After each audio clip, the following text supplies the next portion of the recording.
is like a secret like passageway for the players. There's some ball knowledge for you. Yeah. So there's this way out of the player parking lot through the woods on the back side. Yeah, I know exactly what you're talking about.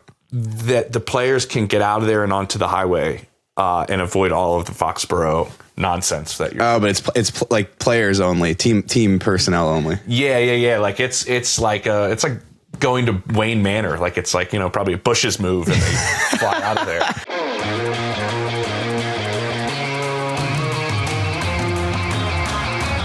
So welcome into Scoop City on a Thursday. I'm James Palmer. Don't forget to like and subscribe because we have the entire postseason, first round, the wild card round, covered for you from top to bottom. Yes, we're going to take our Thursday road trip that we always take here on Scoop City around the NFL, taking you inside the facilities.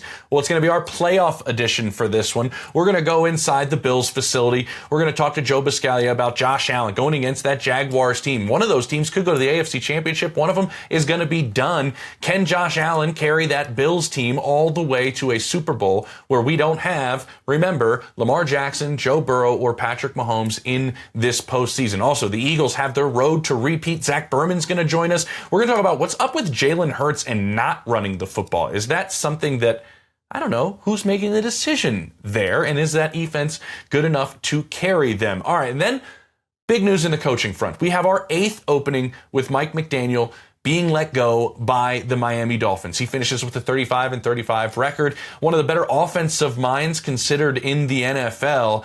In Mike McDaniel, and I think Stephen Ross, their owner, my understanding is he still very much so thinks that, but they believe after heavy consideration and taking some time, even though those I spoke to didn't believe that he ever lost that locker room and finished rather strong after they relieved general manager Chris Greer of his duties. They now are looking for a general manager and a head coach. They should fill the general manager role rather quickly, to my understanding. And now you take a look at the likes of perhaps John Harbaugh going down there or Jesse Minter, some of the top names that Stephen Ross is going to go after. He's always been very aggressive in the past in his searches. He's also thought outside the box at times. But so we'll see what happens in Miami. But there is a good offensive mind in Mike McDaniel that is now available where there's other offensive coordinator jobs available. Tampa Bay now has one available. Remember, Washington now has one available with Cliff Kingsbury parting ways from the Commanders. So there's a lot of shuffling still to go. Diana Rossini and I are going to cover that a lot next week, but we do want to cover these matchups in the wild card round. So with further ado, nobody says that, but I just did. Let's get to our playoff NFL road trip here on Scoop City. First stop of our playoff road trip around the NFL. Matt Schneidman joins us from, I believe, are you at the stadium right now, Mac? I am, yes. This is a media workroom at Lambeau Field. Oh, it looks like a media workroom. It has all the signs of a media workroom. I mentioned this at the top of the show, Matt. I've talked to people around the league. I got one sentence about each team before I get going, okay? This is an NFL personnel executive. The Packers can beat anybody, and this is an AFC offensive coordinator on the Bears. I could see them being one and done. But this is the third time we're seeing these two teams match up from December on. This is the 5th time that has happened. All the other previous ones, as I was looking at the research, decided by 14 or more points. What's your take on the familiarity? Obviously is there, but this many games in this tight of span makes you think what? Well, it makes me think that there aren't going to be many things that either of these teams have done that, the other team hasn't seen. But, Adam Stenavich, the Packers offensive coordinator, was talking to us yesterday and said there are still some wrinkles that we can bring out. It is unique, though, that there have been 3 of these games since week 14 was the first one, week 16 was the second one, and now again in the wild card round. This is the first time the Packers and Bears have met in the playoffs in 15 years, and only the 3rd time ever that it's happened. And I think that's pretty unique, not since the 2010 NFC title game. But I think something to note here, and I don't know if we're going to get into predictions, but the Packers have outplayed the Bears for about 118 of 125 minutes this year. Yeah. That first game, they won 28-21. They had a 2-score lead on them early before they let the Bears back in it. Or I should give the Bears credit. The Bears got back in it in the second half. And then in the second matchup, the Packers were up by 10, 16-6, with about 3 minutes and 15 seconds left in the fourth quarter. Up by 10 with 3:15 left, and they lost in overtime. That was obviously the onside kick debacle. So I think the Packers are the better team. But this one, I would imagine, is going to come down to a couple plays in the fourth quarter again, and can the Packers make them? Yeah, and we've seen, honestly, this season, there should be a lot of trust in Caleb Williams to make those plays in game-winning drives or gotta-have-it moments. He's shown us that. In terms of the Packers quarterback in Jordan Love, obviously has the concussion and has now returned. What do you see from him heading into the postseason now? And we've seen him play well on big stage games this year. We've seen him obviously look like a top 5 quarterback. You and I have talked about him quite a bit on here. The question I get from people around the league is, can he get rolling? If he gets rolling, I think the quote that I said at the beginning, they can beat anybody, is actually very plausible. How much does a healthy Josh Jacobs impact what we're going to see from Jordan Love? Yeah, I think it's big because Josh Jacobs injured his knee, his left knee, I should say, in week 11 at MetLife. I think it was the second run of the game that he had, banged it on the turf, missed the next game, and he's really been fighting through that ever since. He told us yesterday that this is the healthiest he's felt in 6 weeks. So that'll be huge because he's been limited or not playing at all when they rested starters last week over the last couple of weeks, and getting him going against a Bears defense that ranked 27th in rush defense this season would be massive to open up not only, the run game, but the play action game as well. Look, you were at that Denver game with me when the Packers went there a couple weeks ago, and entering that game, Jordan Love was third in the MVP odds behind Stafford and Drake May. And he lit them up in the first half of that game, and then the Packers season and Love kind of unraveled there in the second half after Christian Watson's injury, Micah's injury, and Love was under siege from Vance Joseph in the second half. And then he gets concussed the next week, and he hasn't played since that concussion at Soldier Field midway through the second quarter in week 16. But for those first 14 weeks, and even the first half of week 15, Love was undeniably a top 5 quarterback in the league. And this week, a lot of the talk has been, all right, well, is there going to be any rust? Can he pick up where he left off?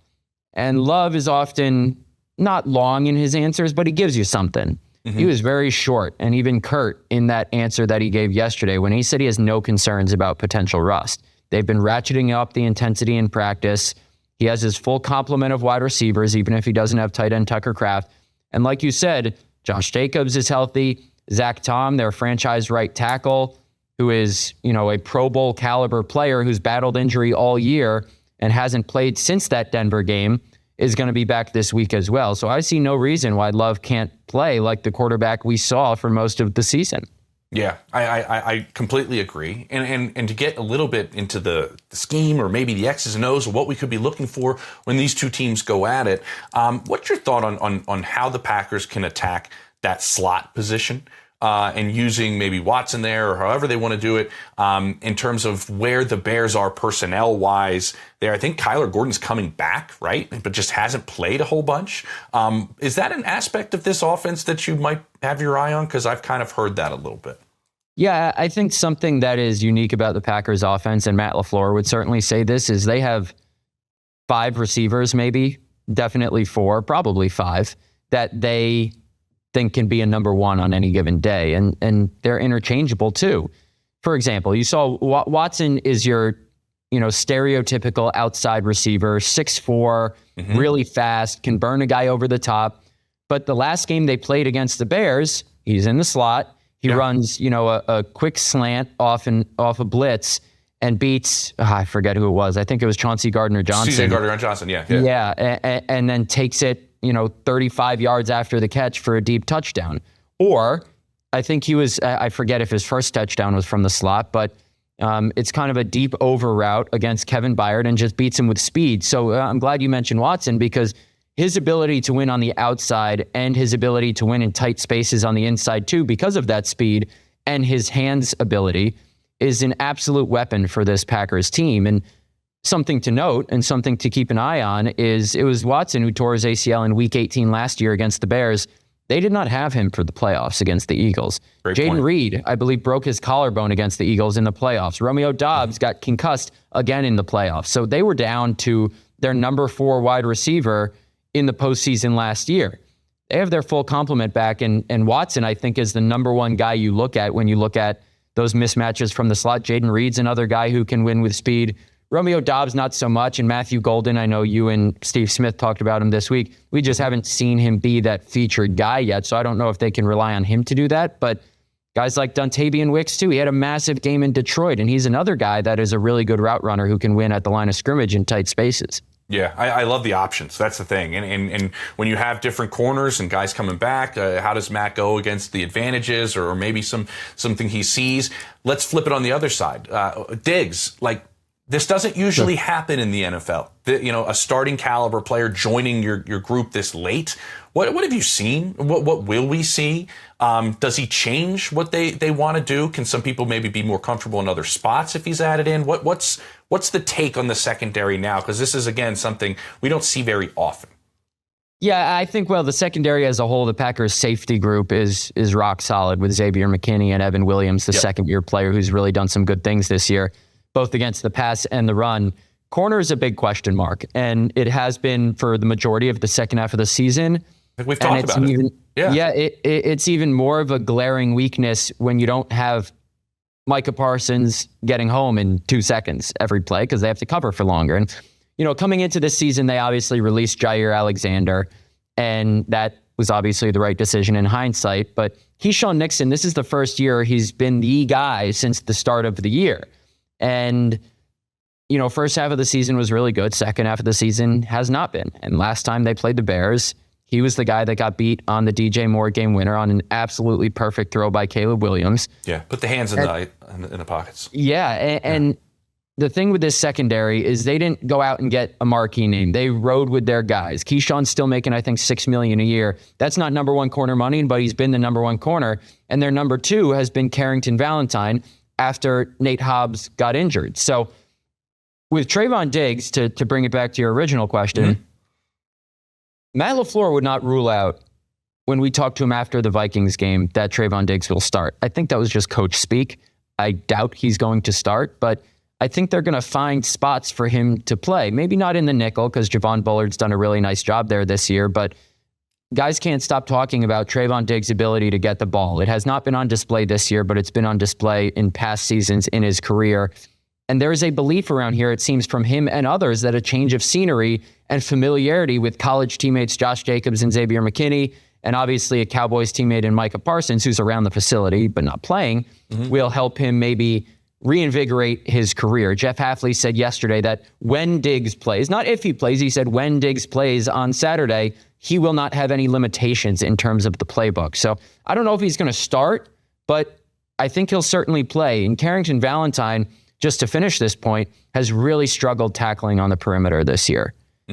And Diggs, albeit in a limited sample size, he played about half the snaps in Week 18 in his first game, had a couple nice tackles on the edge. So maybe that's something they can take advantage of for a Bears team that has the speed on the edge to beat you on some of those screens. But I think it just gives the Packers another body that they, even in a limited time, can trust in a postseason game. Yeah, you're right. And you see the Bears getting healthier, right? Specifically at the skill spots with Roma Dunze seems to be coming back and getting a little bit healthier, but DJ Moore definitely healthier. And so you definitely got some people. He's that longer, it seems to be more comfortable in press man type of player in the way he's at. So we'll see how they kind of really utilize him. You mentioned Micah there a couple of times. This has been a different defense. Let's just be honest with it. Since Micah has left, and I was kind of looking at some of the stats with it. And through weeks 1 through 14, Matt, and you probably know this, 78 pressures leading the NFL. And then when you look at what's happened, 0-4, giving up 170.8 rush yards per game since he's been out, most in the NFL. We know what the Bears love to do in terms of running the football. Now, they haven't run it as well over the last several weeks as we saw maybe during that stretch in the middle where they were outstanding at it. But they have a lot of different motion schemes, tight ends get involved. How do you see the Packers handling that Bears run game that is honestly, you don't want to say a complex run game, but it is? Yeah, for all of Jerry Jones' proclamations that Micah Parsons wasn't very good against the run, Micah was very good against the run this year. And going into that Ravens game in Week 17, the Packers, I think, were tied for 9th in rush defense this year, and they finished the season, I believe, 18th. That's how bad that Ravens game was, so it kind of skewed it. The game before against the Bears was their first game without Micah. They were fine against the run. I think the Bears averaged a little over 5 yards a carry, but it was it was more of like a death by 1,000 paper cuts. There weren't many explosives, and Caleb Williams had 30 of those yards on scrambles. So the run defense as a whole this year has been solid, but without Micah, it's certainly a concern going into the playoffs, especially because you don't have Devontae Wyatt either, and he's your best interior defensive lineman. So it's not just Micah, it's Wyatt. And I would be concerned if I'm the Packers. I think that's the easiest way for the Bears to make this game close, is to run for 4 or 5 yards a clip the whole way down the field, and try and keep Jordan Love off the field, limit the Packers' possessions. That being said, you need Rashawn Gary to step up. And Rashawn Gary's making $24 million a year. He's been fine against the run this year, but transitioning to his pass rushing ability, he has not had a sack since week 8. Are you serious? There are 325 players in the NFL with at least half a sack since week 8. Rashawn Gary is not one of them. And he's making $24 million a year. He had 7.5 sacks in the first 7 games and none since. So that is a guy who has needed to step up in Micah's absence, and he has not. Now might be time to put up or shut up for not only this season, but his Packers career, because he could be a potential cap cut this offseason. Wow. I had no idea the numbers were that jarring. Yeah. Since that time. I remember you being in the press box after the Mikey injury and us talking and his importance, but you're like, this is it, man. You were laying it out there when we were talking in the press box. So I get it. And it's an interesting run game, too, that they do have to try to stop. I mean, when I talk to people in Chicago, it's, man, our left side's very athletic. Our right side's kind of maulers, and they use that to their advantage about how both of those sides work within this run game. Before we go, I feel like I'm doing this throughout the entire show. I'm going to do it throughout the entire show. I'm starting with you. Matt LaFleur, should we have our eyes on him? Mike McDaniel just gets let go after he was talking to the media and saying, I'm going to be part of the general manager search, I believe. And just a wild cycle. But I feel like it's just so unpredictable this season. And you've been all over this, Matt, honestly. So what is LaFleur's future in your mind? Yeah, just to give the Cliff Notes version of what we know in terms of Ed Policy's thoughts. Before the season, Ed Policy, first-year team president, says that he's not extending Matt LaFleur, or Brian Gutekunst for that matter, but let's keep it to LaFleur right now, before the season. Matt LaFleur has this season and next season left on his contract. Ed Policy also said that he didn't want Matt LaFleur in a contract year, which ipso facto means something's going to be done after this season, most likely, in terms of an extension or a firing or even a mutual parting of ways. I was told at the beginning of the season that if the Packers kind of plateaued or stagnated as a franchise, didn't make the playoffs, or maybe went one and done, there was a chance LaFleur could use his job. Now, LaFleur, I think, is a great offensive mind. There is no denying the successes he has brought the Packers to. But I think we've talked about this before on here, for Green Bay, there's a different standard. Now, you see people say if Matt LaFleur was fired, 15 other teams would want him. Yeah, that's probably right. In Green Bay, though, there might be a different expectation for, okay, have we reached our potential with this guy? Just making the playoffs as the 7th seed and losing in the first round is not good enough every year. Now, I'm not saying they're going to lose against the Bears. I don't think they're going to. But they've been the 7th seed. You're right. You're right. Kind of similar to what we saw with Harbaugh. It's like time has run its course. I know that was 11 years longer than LaFleur's been here, but there is, I think, credence to the thought that, okay, is this the guy to get them over the top? Obviously, he's the guy to get the most out of Jordan Love, but is he the head coach to get the entire team over the top? I don't know what Ed Policy is thinking right now. I do a podcast with John Kuhn, who obviously played for the Packers for 10 years, called the Tundra Shoutout. And John said... It's a good shout because it's a good podcast. And he's been around the organization forever. And he said, we don't do things, speaking as the Packers organization, on a whim. Ed Policy is not going to fire LaFleur based on this game or extend him based on this game, this one game. But it maybe could skew him in one direction. If they lose, could that lean toward Policy not willing to pay LaFleur maybe what he wants on an extension, and it's a mutual parting of ways? Could it mean he fires him? I think there are a lot of things still on the table. Ed Policy, just the facts of the matter are that he has a tough decision to make, especially if the Packers lose to the Bears. So I personally would extend LaFleur regardless of what happens against the Bears, but nothing is set in stone. And Ed Policy opened the door for us to have these conversations based on what he told us before the season. Yeah, you're right. It's spot on. And you're right. That loss and a kick sailing right for the Ravens did not lose John Harbaugh his job, right? And it's very similar sense if something does happen to the Packers against the Bears. There's a lot more to these things. Can I add one more thing real quick? No, you cannot, Matt. Take it easy. No, yeah, you can. Go ahead. I think just very quickly, it's worth pondering whether the fact that they have a future head coach, perhaps as soon as this year, in their building already. People love Jeff Hafley around here. He has gotten a lot out of this defense. I think he's a phenomenal leader. I think he's going to be a great head coach one day. But if Ed Policy is on the fence truly with Matt LaFleur after this season ends, whenever that may be, whether it's Saturday or in Seattle, or if he goes beyond that, there's no question about whether they extend him.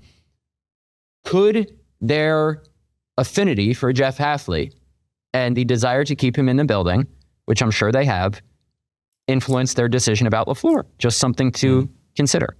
Perfect. You're right. And we didn't even get to that matchup out of this also because Jeff Hafley is just one of the best in the NFL at changing the picture for a quarterback, pre-snap to post-snap, and that's going to be a lot on Caleb Williams handling everything that Jeff brings to the table. And yes, there are teams interested. They like him. And it's a really, really good point, Matt. Enjoy this one. I think we might be talking to you next week if you'll have us.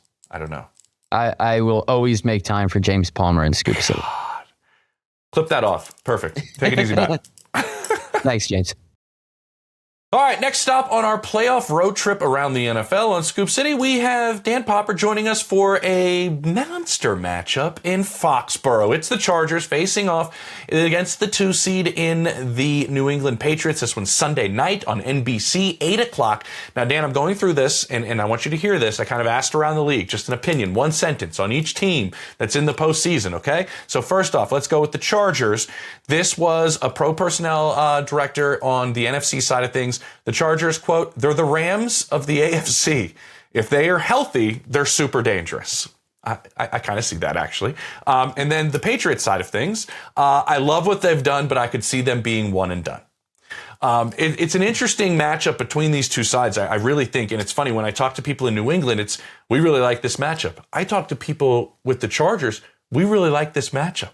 Why would the Chargers, compared to other AFC teams they could have been slated against, you think feel that way about this matchup against New England?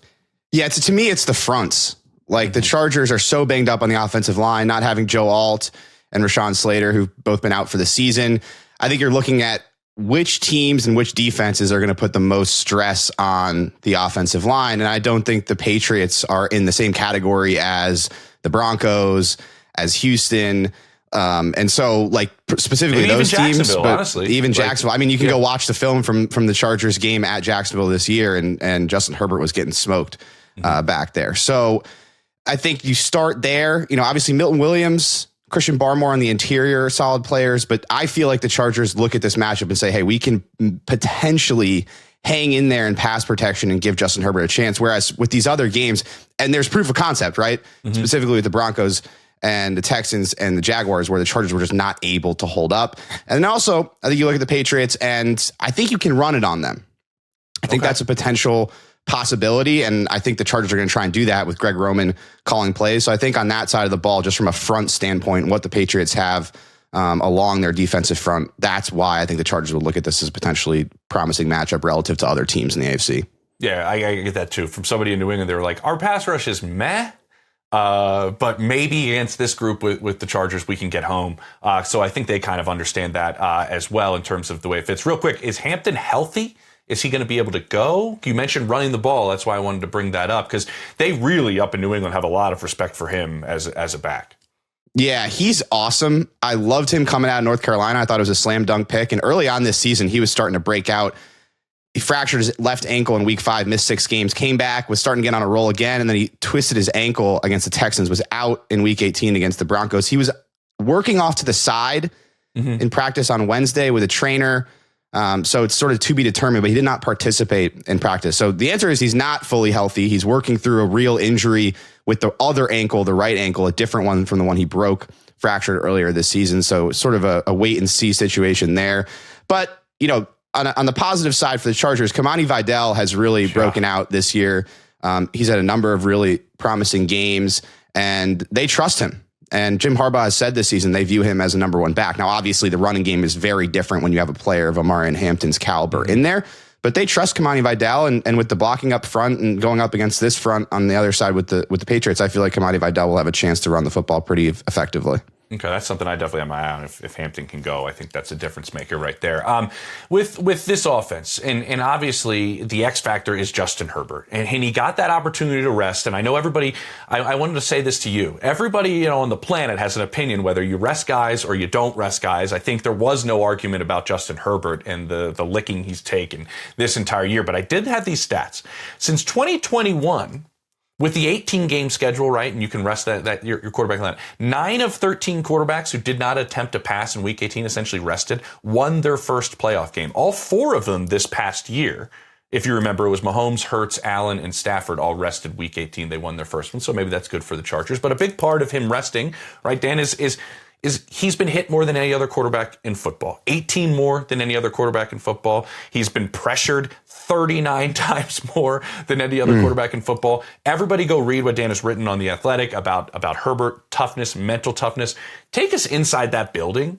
And what have you learned during your time with Justin Herbert that you can kind of tell everyone going, no, this guy's just kind of different in how he is able to handle this? Because I don't know how many guys could handle this and win the way he's winning this year. Yeah, I mean, you probably start with that Monday Night Football game against the Eagles, 7 days removed from hand surgery. And late in that game, they had nothing offensively. They couldn't protect. They couldn't run it. They couldn't get into quick game because the Eagles' very talented defensive backs and coverage players were playing press and taking away the short area of the field. They needed Justin Herbert to run. 7 days removed from having a metal plate and multiple screws inserted into his left hand. And he ran for 33 yards on the last 2 drives of the game. One of them was a tying field goal drive, and one of them was a winning field goal drive in overtime. And on that tying field goal drive, Greg Roman called an inside zone to the left side, and they just wanted to run it for 2-3 yards and set up a pretty long field goal for Cameron Dicker in the 55-yard range. Justin Herbert saw the edge. Jalen Phillips crashed down, pulled the ball, called his own number, and ran to the outside right. Everyone watching was like, wow, great play call, Greg Roman. Zone read in that situation, brilliant. I found out after the game, Justin Herbert called his own number and pulled it. Wow. And that was a perfect example of what this season has been. They've relied on him. He's had to shoulder a huge weight, and he's just been willing to put his body on the line to make plays. He set a career high in scramble yards with 439 yards. And it's been a trend throughout his career. I mean, you can go back to 2022, week 2 in Kansas City, fractured his rib cartilage. I still to this day don't even know what that actually means. Yeah. All I know is it's incredibly painful. And he could barely move. And the next drive, he went in there and made the throw of his career on 4th down to DeAndre Carter. A lot of people aren't going to remember that play because they lost the game and it was sort of a garbage time throw. But you talk to people in that building, and that's the first thing that they bring up in terms of his toughness. So his toughness is out of this world. And to me, Khalil Mack, when I talked to him about Justin Herbert, said he's the most insanely mentally tough dude of all time. And anybody that knows Khalil Mack knows that he does not say something like that lightly. So the respect that the guys have for Justin Herbert is really rooted in the toughness, mental toughness and physical toughness, playing through injury, but also the fact that he's taken all these hits and continued to perform at the highest of levels. Yeah, it's been unbelievable. We had Ladd McConkey on the show earlier this year, and I was kind of asking him, what is your take? What have you seen? He was more or less like, the dude's like a Greek god. Like, he just somehow Herculean performances come out of him to where he just has the ability, the lights come on. It's like, no, it doesn't matter how banged up I am. I'm going to go make plays. And they need him to go out and do that. I know you love to get into the nitty gritty of things and matchups, and you always watch so much of other teams, Dan. I'm fascinated by this Patriots red zone offense against this red zone defense, specifically in the tight red area that the Chargers have. There's so many different schemes, personnel, things that the Patriots do down there. I think this is one of the things we should be watching, determining the outcome of this game. Your thoughts? Yeah, absolutely. I think just watching the film on the Patriots, Josh McDaniels gets very creative in terms of different personnel packages, different play calls. Go to that Miami game, they have Drake May aligned in shotgun, and then they spread out to Wildcat. They get Drake May in motion. They've got 9 guys in the line of scrimmage. And so, Josh McDaniels is going to get into his bag a little bit. That was in week 18, right? Imagine what he's going to do in the playoffs. And obviously we've seen it so much with the Patriots in previous years and different iterations of this club going back. So, the Chargers are a team that since the bye week defensively, they've gotten a lot more aggressive on third down and some of these money down situations, red zone, where they're going to play a little bit more man coverage in some of those situations. Third down specifically, they were at under 25% before the bye week, 40% after the bye week. I think there's a little bit more trust in the players to play some man coverage, and I think they'll be able to match up in some man situations. One thing I will say is Josh McDaniels will get the running backs activated in the pass game. Trevion Henderson or Ramondre Stevenson both rank in the top 17 in EPA per route among running backs this season. So if the Chargers do man up in some of these red zone situations, third down situations, it's going to be a big game for the linebackers in terms of covering those guys one-on-one. Deion Henley, I think, is a guy that can match up with the running backs, but you also have to look at Troy Dye, who's a linebacker that comes on and plays a lot of coverage for the Chargers. So it should be a fascinating matchup, particularly in the areas of the field that you're talking about, the red zone situations. And then obviously, third down, you have to throw them to the mix as well in some of those situational plays. That's a really good point. Do you think they want to bring extra pressure on May? I almost feel like the Patriots would welcome the Chargers blitzing in some of those key spots. It seems like something that May has handled well. What's your take on that? But it's also coming from Jesse Minter, which is different than maybe some other guys bringing pressure in key situations. Yeah, so it's interesting. You look at May's numbers against the blitz overall, very solid. His numbers against cover zero specifically, not quite as good. And that's something that Jesse Minter has leaned into since the bye week as well. They've gone from like 3% cover zero rate to almost 8%. They're like a top 10 cover zero team since the bye week. And so what they'll do is they'll man up across the board, no safety in cover zero. They'll send a blitz, but they'll drop out interior defensive linemen to take away some of the quick game stuff. So I would expect Jesse Minter to continue leaning into that some of that cover zero stuff and trying to create some of these trap coverages underneath with guys dropping out from the line of scrimmage and try and bait Drake May into a potential interception. So I would think that's a big part of the game plan. That would be my expectation. Yeah, for sure, man. We were at that game in Week 18. It said like Bo Nix was kind of looking at everything going, I'm not entirely sure where to go with the football here against this group. They heated him up too. I mean, that was one of the highest blitz rate games of Jesse Minter's time with the Chargers calling plays. So I think part of that was they were limited in terms of edge rushers. Yep. And so they kind of had to devote more resources because, Khalil Mack wasn't playing, Tuli Tuipulotu wasn't playing, Odafe Owe was sort of barely playing. But yeah, I mean, they've shown on film in the second half of the year that they're willing to be more aggressive. That's the big transition that's happened with this defense. That's playing more man coverage and that's blitzing more. And so they can kind of go in different directions on the spectrum as far as, playing more soft zone quarters, or they can get aggressive and man you up and send people after the quarterback. And I think that's what makes this defense really dangerous. Yeah, they're super fun to watch too. I'm not going to lie. I just like watching this defense. But I got two more for you. This one right here. I've kind of asked everybody in the show today, is there somebody, we're talking about Herbert, we're talking about May, we're talking about these backs. Is there somebody that maybe we're not discussing that might be a key cog to say the Chargers winning this game that maybe, I should be watching, on Sunday night in Foxboro when you're there? Yeah. So, I think both teams are going to try and run the football. That's just my gut feeling right now.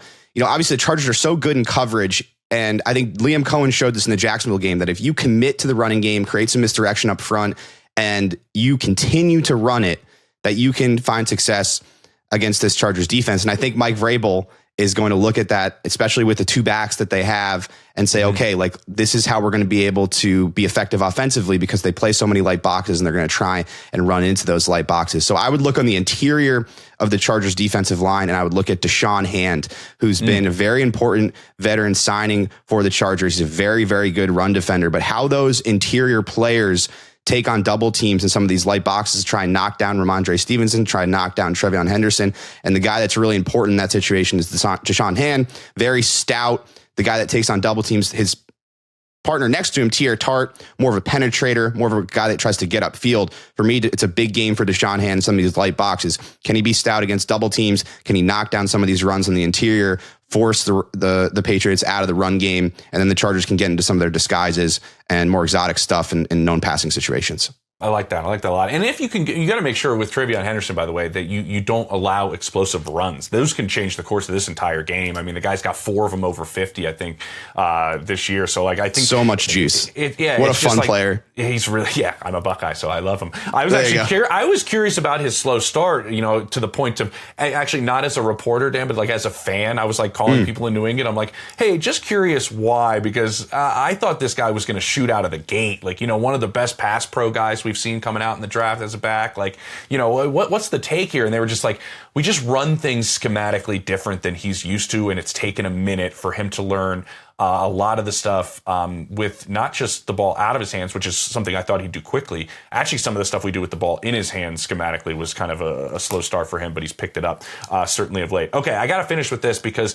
when I mentioned that we were both at this game in Week 18, and I spent some time on the Chargers sideline before the game, and man, the compliments I'm hearing about Jesse Minter is just... It's unbelievable. I mean, the quotes are a star in the making, and this guy is ready to be a head coach yesterday. Like, you're around him. And I know a lot of people want to know why their team should be interested in Jesse Minter. What's kind of the behind the scenes take on what makes him kind of such a viable candidate when I talk to these people in the building and across the league? Yeah, so everyone's going to point to the defensive scheme and the defensive play calling. That would be like the 5th item on my list of reasons why Jesse Minter is going to be a great head coach. It's temperament. Like, I go back to Week 11, Jacksonville. They got smoked in that game. And he came out after the bye week and spent 15 minutes talking about that game. And you just get the sense that he understands how to communicate. He understands how to tell the truth. He understands how to, have those tough conversations with his players, without being accusatory, holding guys accountable while still building confidence, which is something that he's learned from Jim Harbaugh. He is tremendous at delegating responsibility, which to me is so important. Maybe the most important thing for a head coach. So he has these separators, basically the pillars of defense, things like communication, effort and angles, block destruction, et cetera, et cetera. He assigns one of those separators to every single one of his position coaches. And on a weekly basis, each position coach gets to present to the entire team about their topic. So, Steve Klinkscale, their defensive backs coach, presents about communication. Mike Elston, their defensive line coach, presents about block destruction. Cool. And so that empowers all of these position coaches to really control a certain facet of the defense from a fundamental standpoint. And then on top of that, what happens is now you have safeties that can go talk to the defensive line coach about block destruction. It creates, a very tight-knit group because every position group can talk to every position coach. And I think that's what you see on film. You said you love watching this defense. A big part of what makes this defense great is they're 11-1 and they play that way. So, and then the play calling, the scheme is freaking awesome. So I don't want to understate. No, but that's how impressive you're looking at these other traits is. Yes, but it's a lot of like the delegation, the temperament, all of that kind of stuff, I think is really what's going to make him a tremendous head coach. And, if I was running a football team, he would be very, very high on my list of head coaching candidates if I had an opening. Yeah, that's awesome. Yeah, and for everybody listening or watching, like what you have to understand is, and I've talked to this to so many times with guys, Dan, that become first-time head coaches, and after they're either run out of town or whatever ends up happening, they go, I didn't realize how much less time I have as a head coach compared to a coordinator. You're meeting with the PR staff every single day. The medical staff is meeting with you every single day. The number of things that you have to do takes up so much of your time, and you're still trying to do so much yourself because it's your gig, it's your job. Delegating is just a monster thing to have. In my opinion, if you're able to do that right out of the gate, is one of the biggest things that guys learn on the job and usually fail at. If he has that before he even gets in the chair, I think is really impressive. Dan, enjoy seeing the family. Enjoy going back east. Enjoy the Italian food. And have the time of your life. We'll talk to you soon. And this was wonderful. Appreciate it. Awesome. Thanks for having me, James. Yep, no problem. Coming up on Scoop City, we're going to talk about the 3 seeds. We got the 49ers and the Eagles. Zach Berman's going to join us. We also have Joe Biscaglia joining us. He's got the Jags and the Bills to break down. Coming up next on Scoop City. All right, welcome back to Scoop City as we continue our playoff road trip across the NFL. A good friend of the show, Zach Berman, joins us, covers the NFL here for The Athletic. We have 49ers at Eagles, Zach. I did this throughout the course of the show. It's an executive from around the NFL just saying a sentence about each team. And I kind of want to get your take on the way this is right off the bat. 49ers, they are an overachieving team big time. If they could have secured home field and that number 1 seed, who knows? But if not, yikes. The other part from an AFC executive was, I love what Vic is doing, but the offense and quarterback is a major issue. Those quotes right off the bat, obviously everybody is looking for what's going to happen with this Eagles offense. What's going to happen with Jalen Hurts and this group? Is this the type of defense you might want to face in week 1, as wounded as they are, of the postseason, to get yourself back on track? You tweeted out and I retweeted an interesting comment. We know Jalen well about the way he speaks to the media about him running. Can you kind of let everybody into what you believe we will see from him running and why that particular comment was said in the manner in which it was? Yes, we've been asking Jalen throughout the season why he's not running as frequently, and he's essentially saying he's doing what he's being told to do, or he's running the play calls. And then it was framed to him on Wednesday that you're healthy now going into the postseason, really for the first time in his career. This is I've covered every start Jalen's had here since he became the starter in 21, and every postseason there's an injury question of some sort. And that's not the case this year. And he doesn't view those two things as related. He says he's just running the offense as the offensive coordinator, Coach KP, as he called him, Kevin Patullo, is calling it. That said, for this offense to be what it can be, and frankly what it needs to be in the postseason, Jalen's legs need to be a major element of it. If you just look at the numbers, the Eagles win at about a 72% clip in Jalen's career when he rushes for 30 or more yards. And when it's fewer than 20 yards, they're 9-7 in his career. So it just shows you it's not just his legs, but it's what it does to the entire offense. It will free up Saquon a bit. You look at the 3 and outs. If he can, if he runs more, it changes that equation. He's such an effective scrambler, and you go into scramble drills and what that does for AJ Brown and Devontae Smith. All told, I'm not saying this is like the flip a switch fixes everything, but it does improve the offense if Jalen runs more than he has in the past. Yeah, and the funny part is, Zach, like, obviously Jalen is a mobile quarterback, and we've seen him have a lot of success running the football in his career.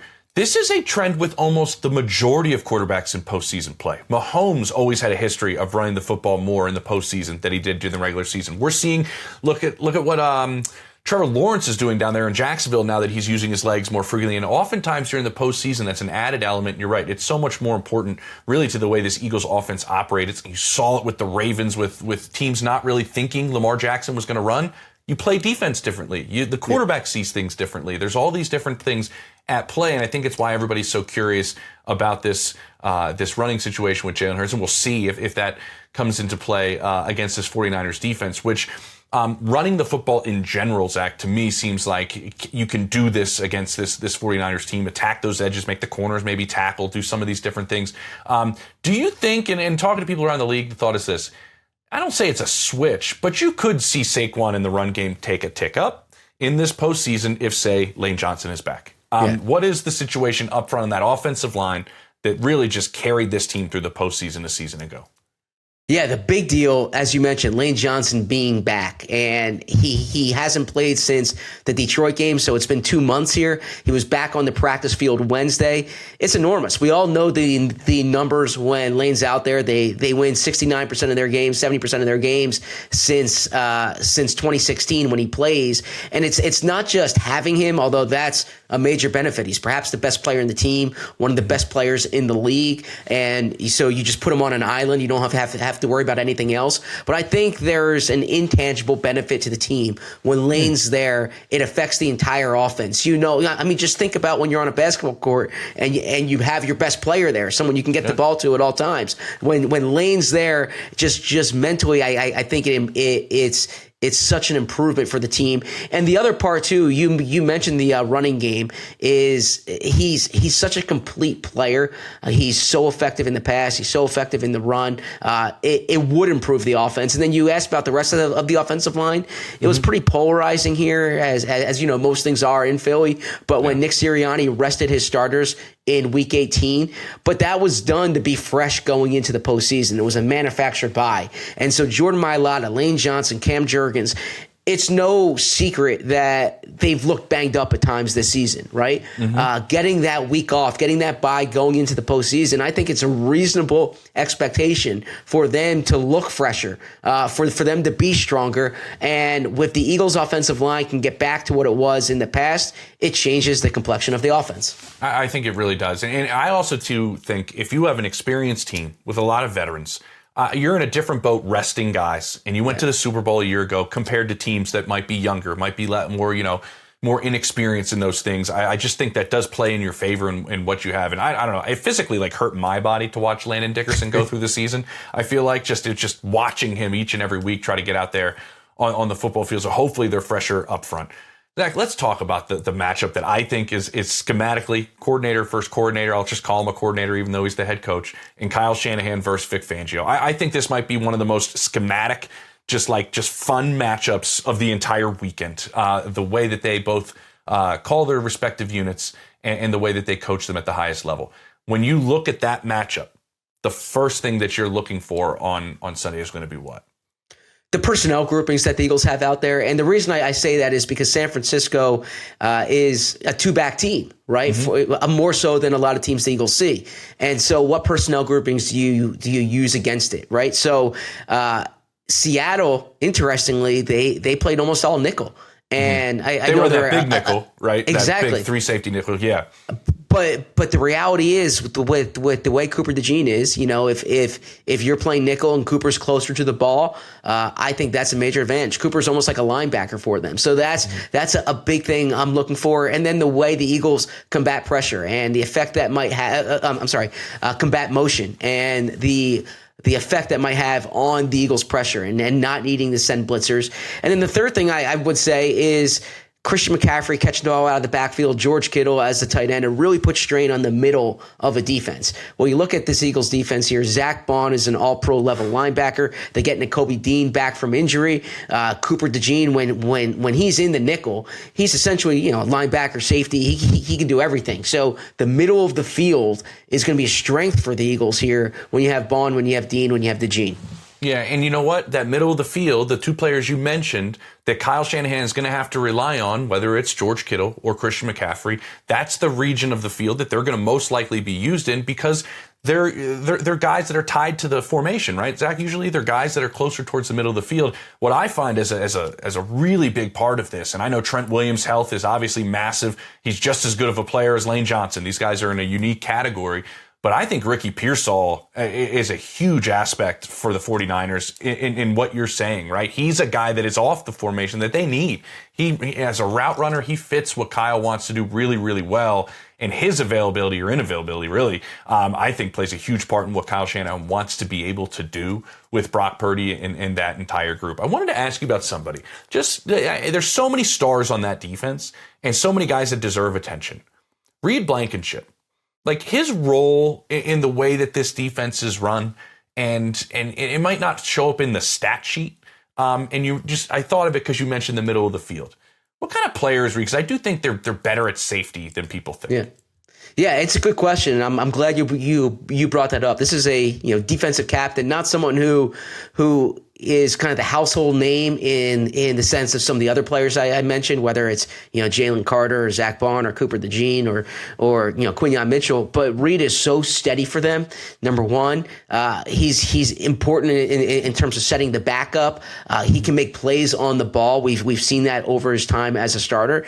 And the other thing, and this is the reality of it, is oftentimes when you assess a player, you also have to look at the delta between him and the next guy on the depth chart. And the Eagles are thin at safety. This is not a position of strength for them. So if Reed Blankenship were not on the field, the Eagles defense would really feel the effect of it. Whereas there are some other spots, Jalen Carter's an all-world player. The Eagles are loaded at defensive tackle. When they missed Jalen Carter, Jordan Davis had big games. Moro Ojimo had big games. Brandon Graham bounced inside. And that's not to say Reed Blankenship's more important than Jalen Carter. But if Reed Blankenship wasn't on the field, you're looking at Sidney Brown and Marcus Epps, right? So it's a different situation. And so Reed Blankenship's importance is both the way he plays, but also they don't have a lot of guys behind him either. Yeah, the communication aspect, all those things he brings to the table, I think in the middle of the field is why I kind of thought of it as well with the way you brought up Kyle Shanahan attacking that spot. Is this defense good enough to carry them through the postseason, Zach? I mean, they're playing really, really well. Are they good enough to carry them, you think?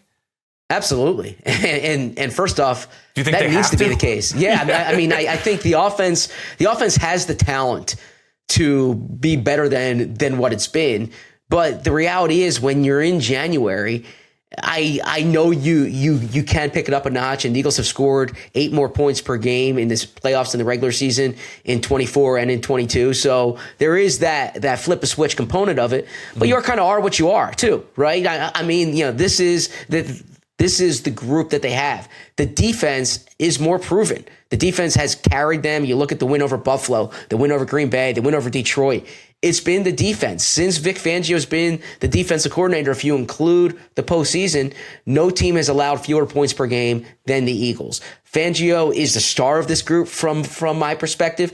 And I'm glad you brought up them carrying him, because you just look at the offenses in the NFC. 4 of the top 10 teams in the NFL in scoring offense are in the NFC and teams that they might have to play in the playoffs. Certainly San Francisco this week, but the Los Angeles Rams, potentially the Chicago Bears, potentially the Seattle Seahawks, right? So in order for the Eagles to get to the Super Bowl, to get there in back-to-back years, potentially win it back-to-back years, it's going to take this defense stopping top offenses. Yeah, it really, and they're a fun group to watch. I mean, it's just the way they've embraced the way Vic plays is outstanding. Okay, last one before we go.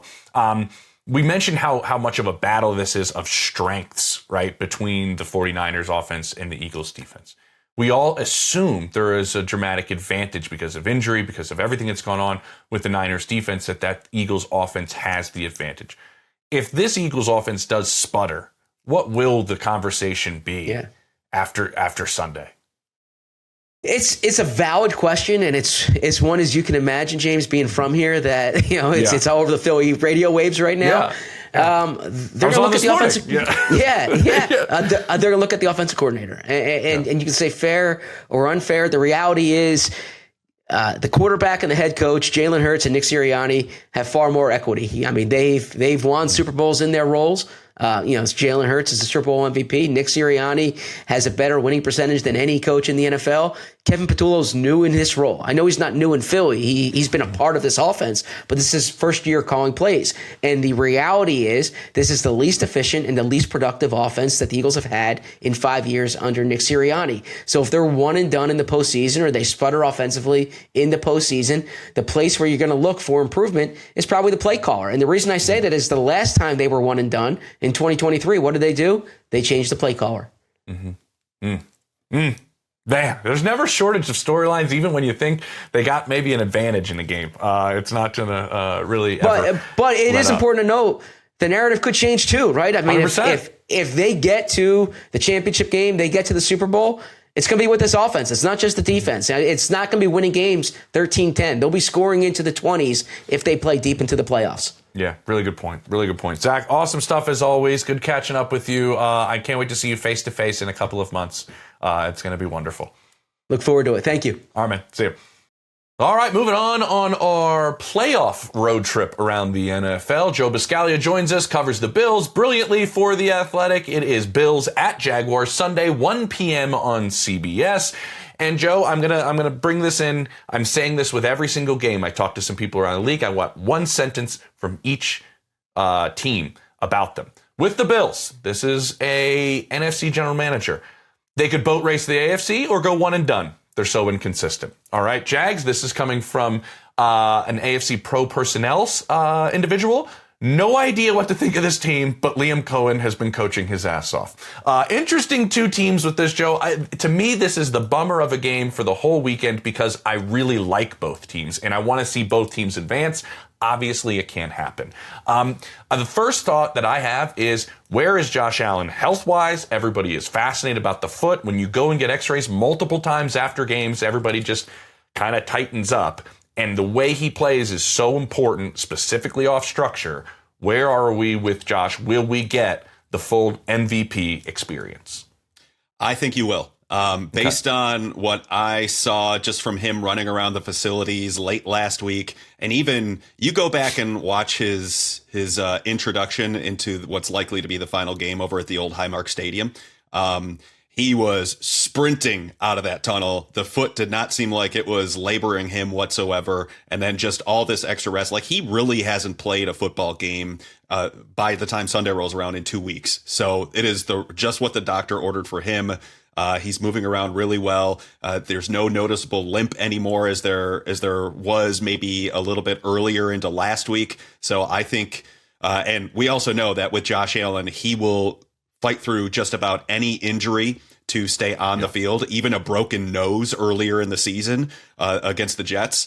And I am of the estimation that we are going to see that Josh Allen that everyone knows to be in the playoffs like he usually does. And I hope so, because that's what we're looking for, right? And we don't have Joe Burrow. We don't have Lamar Jackson. We don't have Patrick Mahomes. Hey, Josh, it's all on you now for our excitement of guys that just play at a different, complete level than everybody else that is out there. When you look at this Jaguars defense, and it's funny, I was having this conversation with Broncos linebacker Justin Herbert, who I think is one of the smarter players in this league, but a backup and was injured for their game against Jacksonville. And he was like, man, since I was hurt, I was just watching the group and I was like, they do everything right. They don't do anything wrong. They're just really well coached. Fundamentals are great. Like, they kind of mix schemes together, whether it's kind of what Vic Fangio does and kind of keeps you in contain, and then also brings pressure at times at the right moments. What's going to be on Josh's plate when he's looking at that Jaguars defense about where you think he can possibly attack it? Because it's not a defense that you have a lot of household names, but it seems like everybody does their job right.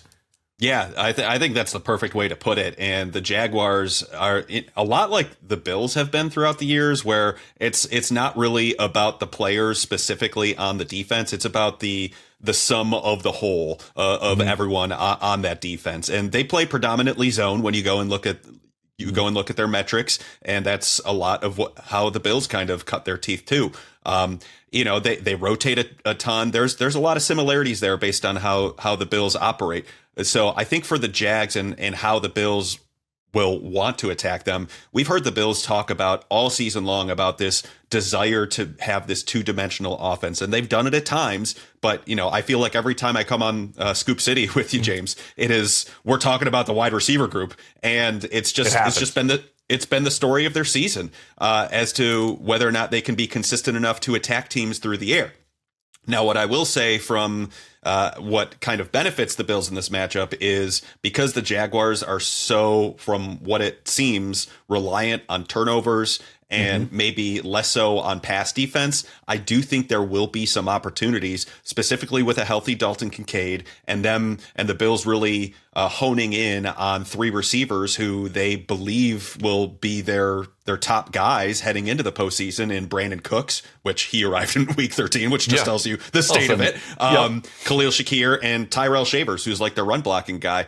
And then you combine that with this strength on strength matchup of Jaguars run defense versus a Bills rushing offense. Bills have an excellent offensive line. James Cook won the rushing title, all of these different things. I will say, when I went back and watched some Jaguar stuff, I specifically wanted to watch the Jags-Broncos game because I feel like that might be a good representation of how the Bills could move the ball in the Jaguars. And they actually popped the Jaguars for some runs in that game. And I do think there will be some opportunities, even if the statistics aren't there, heading into this game of the Jaguars being such a good run defense. Yeah, that's a really good point. And I love that you brought up the corners, because that's one aspect, and everybody keep an eye on this when these two go at it, is that they like to bring those corners in pressure too. They're part of their pressure packages. And if they don't have a huge concern on outside, you know what I mean, with the way the Bills are built, do they find different moments where they just feel like they can take advantage of using those guys in some of their pressure packages? I think that's a really good point. You brought up the corners there for Jacksonville.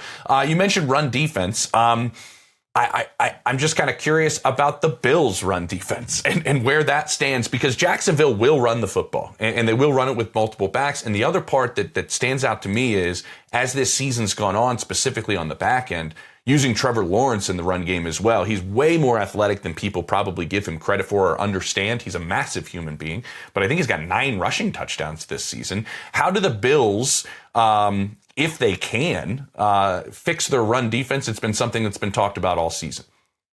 I'm going to say something that's slightly controversial. Oh, let's go. And this is just from me. You know me, James. I watch the film, and yeah, I am here to tell you that this Bills defense, the numbers and what everyone talks about, what they are and what they have been this season, they are what they are from earlier in the season. The last 2 months, this Bills defense has been good, and run defense, they will allow a big pop play here or there. But for the most part, consistency down in, down out, it has gotten so much better.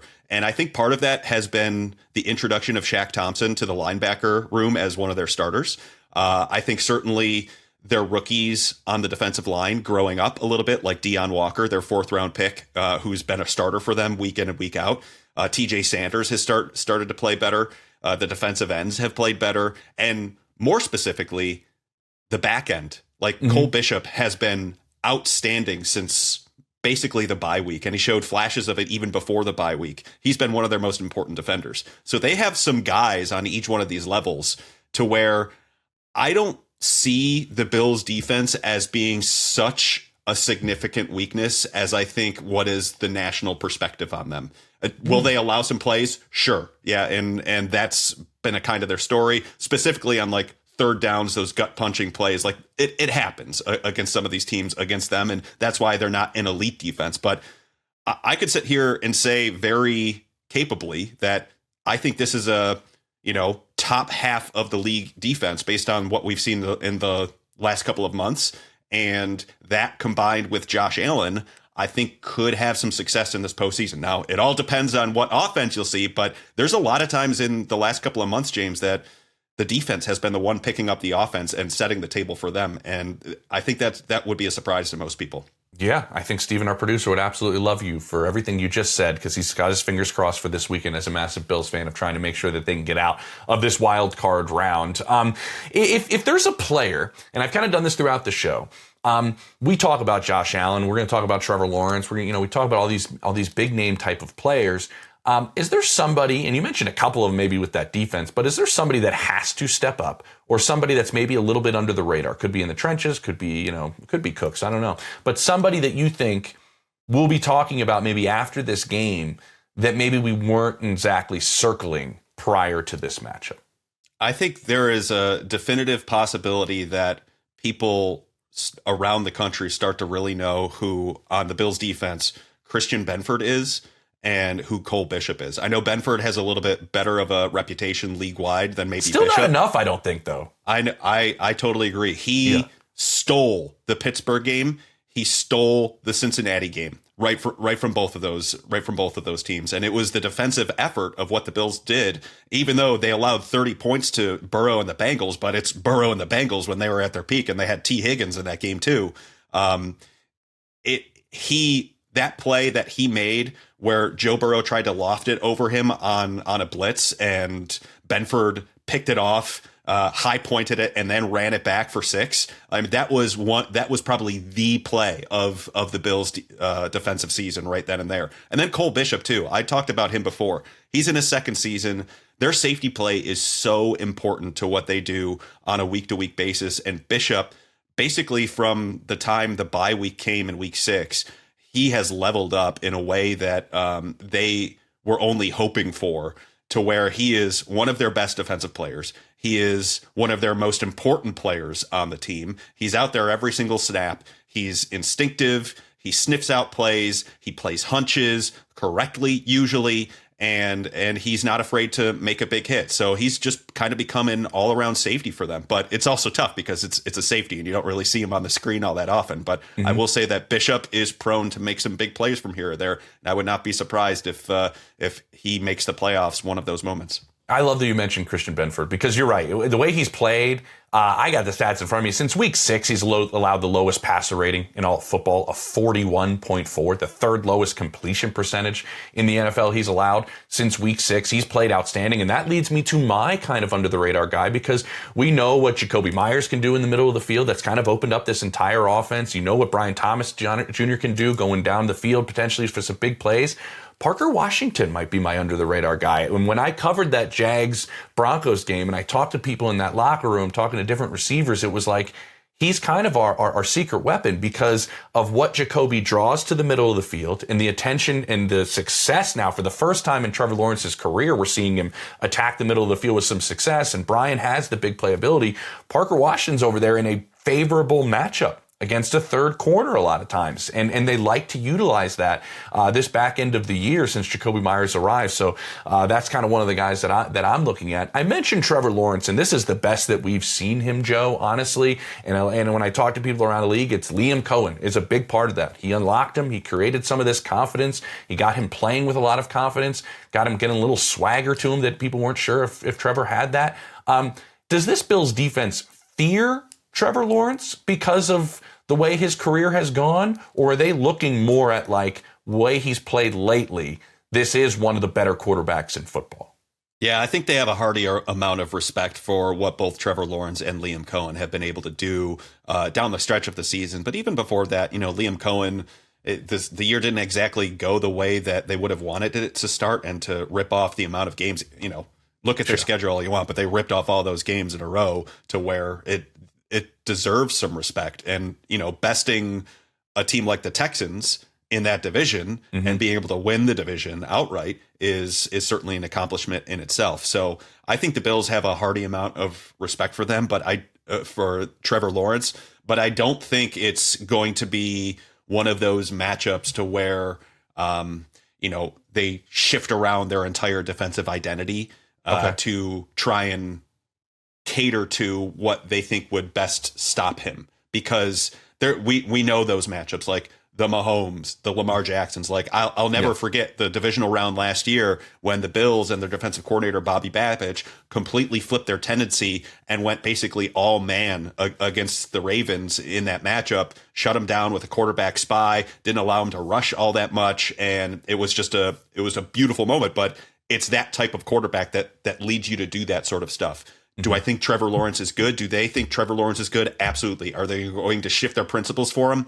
I'm not as sold on that. They'll try to institute some pressure where they can, some simulated pressure, some timely blitzes here and there. But for the most part, I think they'll try and play him pretty straight up. Okay. I get it. All right, before you go, this is just the strange question that I feel like I'm asking so many guys that are making the playoffs or teams that have had head coaches that have been embedded in that team for a long time. But John Harbaugh departing the Ravens throws everything for a loop. I'm going to ask Mike DeFabo this later in the show when we go over Mike Tomlin. Do you think if anything goes terribly wrong down in Jacksonville, that the Bills would even consider or think or make a move with Sean McDermott, as they've been so close for so many years, but haven't essentially gotten completely over the hump? And this year they're in a postseason without Mahomes, without Burrow, without Lamar Jackson.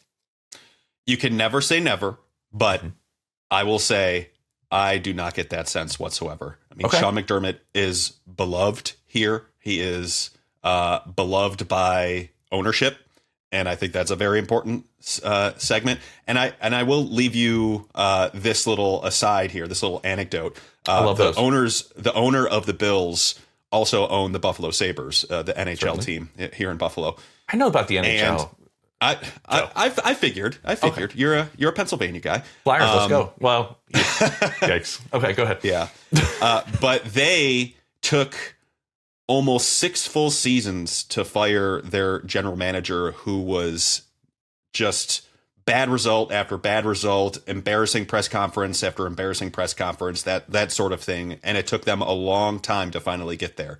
This is not an ownership group that just flies off the seat of their handle and makes impulsive decisions like that. So, never say never. And because you never know what the stakes and what happened in that specific game. But I would say at this point in time, I would be very shocked. Okay. I hate asking that question also because Sean's you said I'm a Philly guy. Sean's a Philly guy. Let's go. Oh yeah. You know, through and through. LaSalle prep. Let's let it rip then. And so I hate asking these questions because all these guys are really good coaches. Sean, Mike Tomlin, John Harbaugh. I mean, they're good coaches, but it's just been such a unique season and just a different feel to it in so many different places. I got to ask you, and I knew you'd know the answer. Enjoy.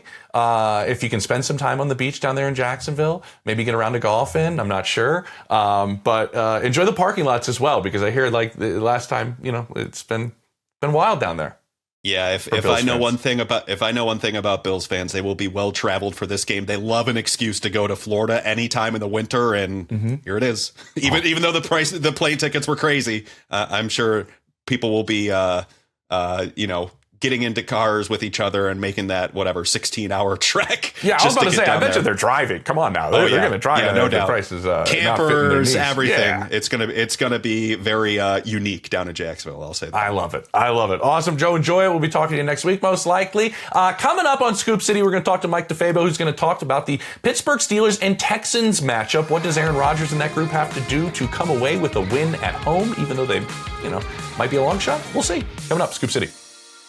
Welcome back to Scoop City. James Palmer here with you. We are going to talk about the Monday Nighter. It is the Pittsburgh Steelers hosting maybe the hottest team in football in the Houston Texans. It is on ESPN Monday night, 8 o'clock, and I talked to an executive with each team. When an NFL GM said, the Texans are the Philadelphia Eagles of the AFC. Makes sense. And the AFC assistant general manager I spoke to said, I'll never count out Aaron Rodgers, but I don't see them making a run. Mike DeFabo joins us, and he covers this Pittsburgh Steelers team for us. And Mike, with both of those things said, I know obviously you have a lot to glean in on the Pittsburgh Steelers, but when I mentioned the hottest team in football might be the Houston Texans and the way that defense is playing. If you're Aaron Rodgers and you're Arthur Smith, what are you most concerned with? Is it the pass rush with the edges? Is it maybe the best secondary in football? Like, where would your focus go when we're watching Monday? I think the pass rush is the thing that's most concerning for Aaron Rodgers and the Steelers. And you only have to go back to week 17 against the Cleveland Browns. And look, I know that Myles Garrett did not break the sack record against the Steelers. In fact, he barely had any stats against the Steelers, but his mere presence caused the Steelers to change the way that they wanted to play. They had to get the ball out of Aaron Rodgers' hands very quickly. And in that game without DK Metcalf, less than remarkable cast of wide receivers. Very proud of you, Mike. I like that. I'm diplomatic sometimes like that. Yeah. They really struggled to get open in man coverage. And so now you go against a team that doesn't just have one Myles Garrett. They kind of have two coming off of both edges.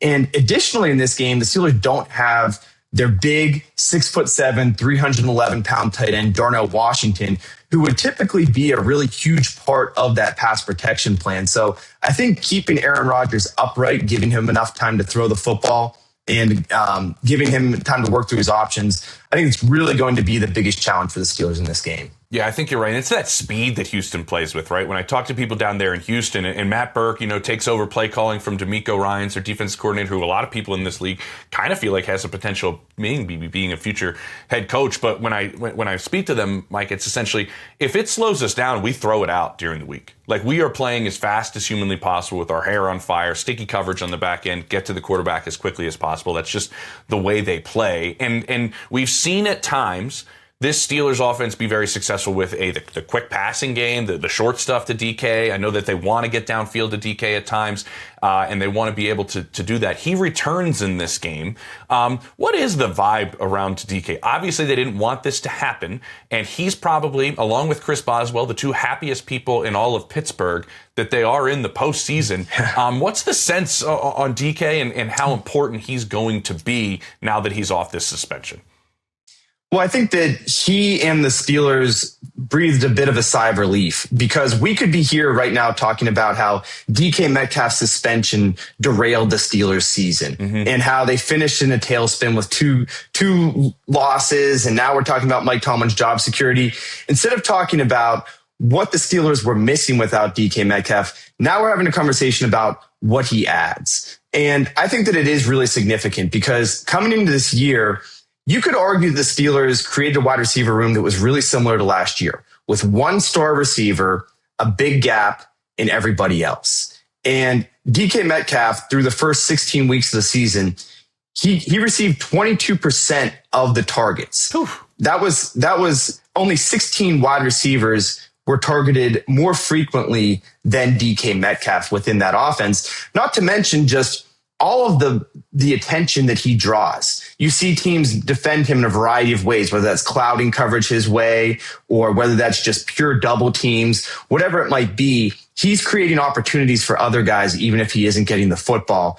And so, especially given the way that the Steelers structured their roster, he is such a huge part of what they're going to do, even if he's not getting the football a lot. Yeah, that's a really good point. I'm fascinated to see where they put him, honestly, because if you look at the way this secondary is built in Houston, you have Jalen Petrie, obviously an outstanding safety. I think Kalen Bullock, he's been on our show, maybe the one of the most underrated safeties in all of football. But with the corners, Stingley plays on the right. Lassiter plays on the left. They don't change sides. Stingley is as good as he is, doesn't really follow.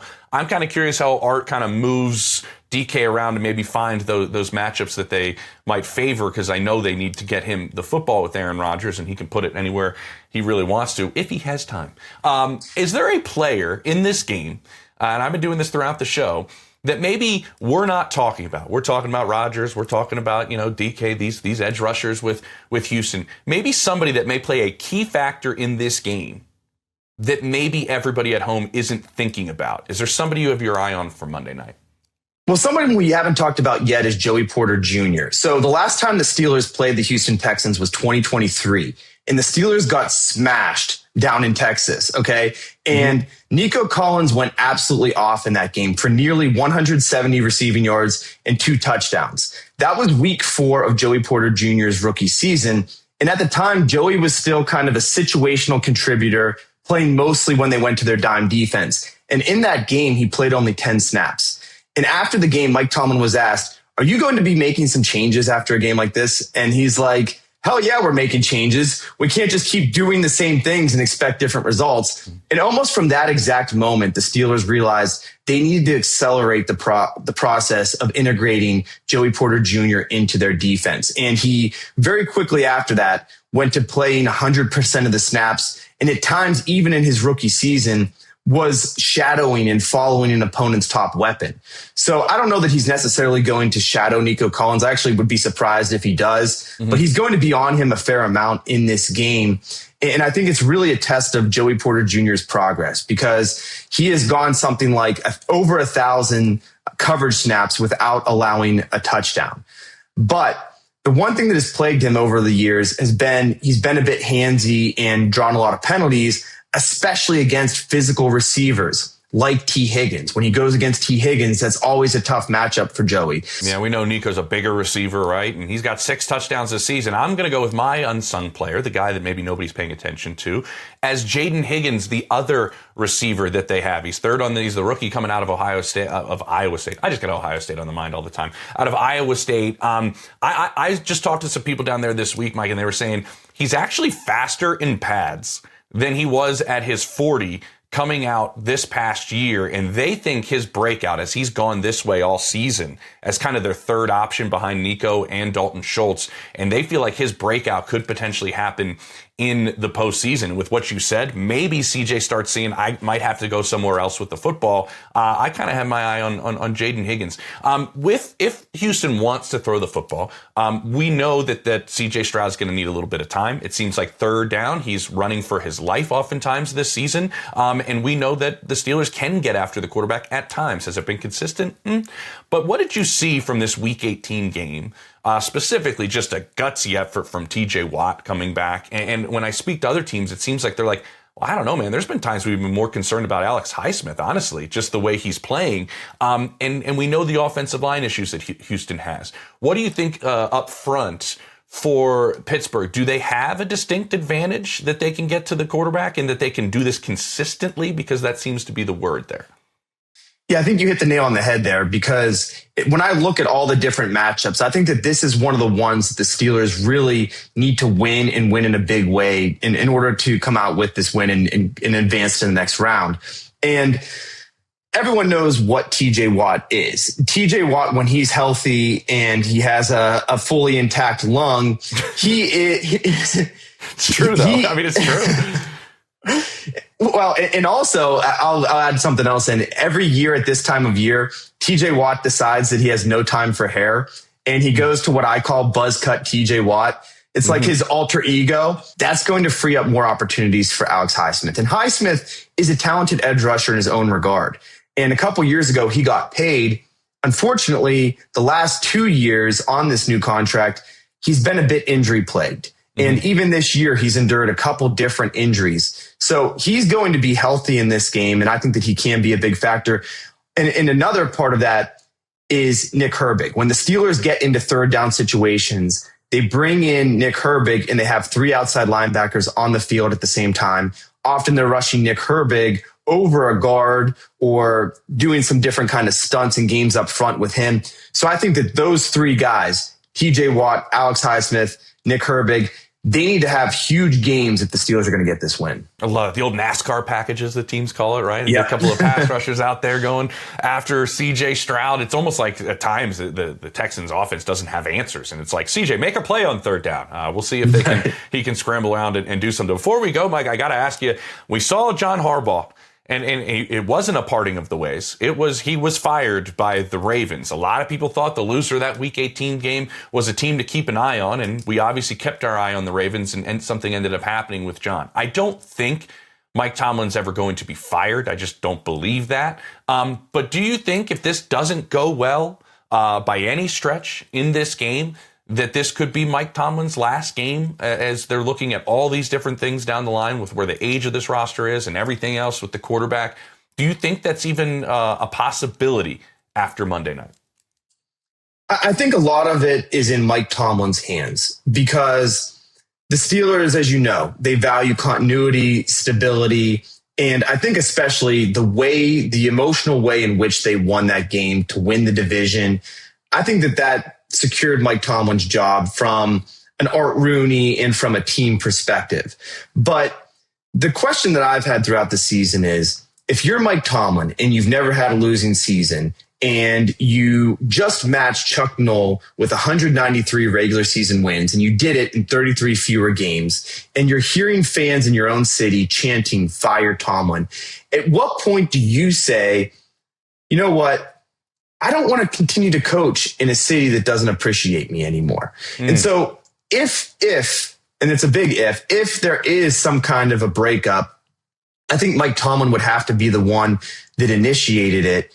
But this is still a really important game for Mike Tomlin's legacy and for his job approval rating within Pittsburgh, because I mentioned that stat about Chuck Noll, and it's a remarkable stat that he was able to do it in 33 fewer games. I didn't know that. But when you mention it, you know, the people who doubt Mike Tomlin and want him out and were chanting "Fire Tomlin," their immediate response would be, well, regular season games. How many Super Bowls does he have? When was the last time he's won a playoff game? And it's been nearly 9 years at this point.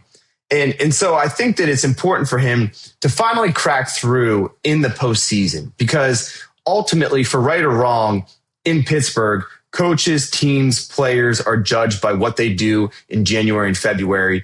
And it has been a long time. It's been since January of 2017 since Mike Tomlin has won a playoff game. So I think this one, it might not determine his job security, but I think it's important for his legacy and for his approval rating to get the win against the Houston Texans. That's well put. Thank you so much, because I didn't have all that information. That's why you do what you do. I appreciate it. It's kind of similar to what happened to John Harbaugh, right? It's like, hey, man, you had all these years with Lamar Jackson, and we haven't gotten to a Super Bowl. The farthest we've gotten to is hosting an AFC championship game that we were favored in. I was at, and they lost.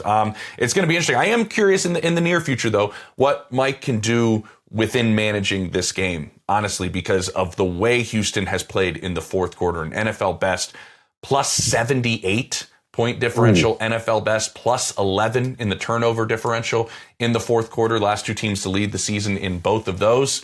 Well, they won the Super Bowl. So it's interesting what Houston has done late in games. We know how good Mike is at managing games, and I think you might have to do some of that in this game against Houston. Mike, appreciate it. We'll be talking to you after, I think, this game on Monday, no matter what. What do you think? Yeah, I think so. No matter what, whether the Steelers win and move on, and we're talking about them being this surprise team that maybe Aaron Rodgers is making this storybook run, or more and more questions about the uncertainty of Aaron Rodgers' future, Mike Tomlin's future. They're going to be an interesting team to follow going forward, no doubt. Yeah, appreciate it. I miss talking to you in your car, though, by the way. This is weird for me. Hey, next time I see you, I'll give you a ride. Oh, let's go. We'll roll down the windows here. It's nice and sunny out in Pittsburgh for once. It's like 60 degrees, but game time's supposed to be back down to Pittsburgh 30-degree weather, so don't worry about that. Oh, okay, Houston Dome team, everybody. Talk about it. Mike, appreciate it. Thank you so much. All right, that'll do it for our Thursday road trip around the NFL postseason edition. I love talking to all of these guys. It takes you inside all of these facilities across the NFL. I want to thank Matt Schneidman, Dan Popper, Zach Berman, Joe Biscaglia, Mike DeFabo, everybody bringing the noise today. Enjoy your weekend of playoff football, and if your team is looking for a head coach, may you get everything that you desire. Take it easy, everybody. Thanks for watching Scoop City. Don't forget to like, subscribe, and feel free to leave a comment. New episodes of Scoop City drop every Monday, Wednesday, and Thursday.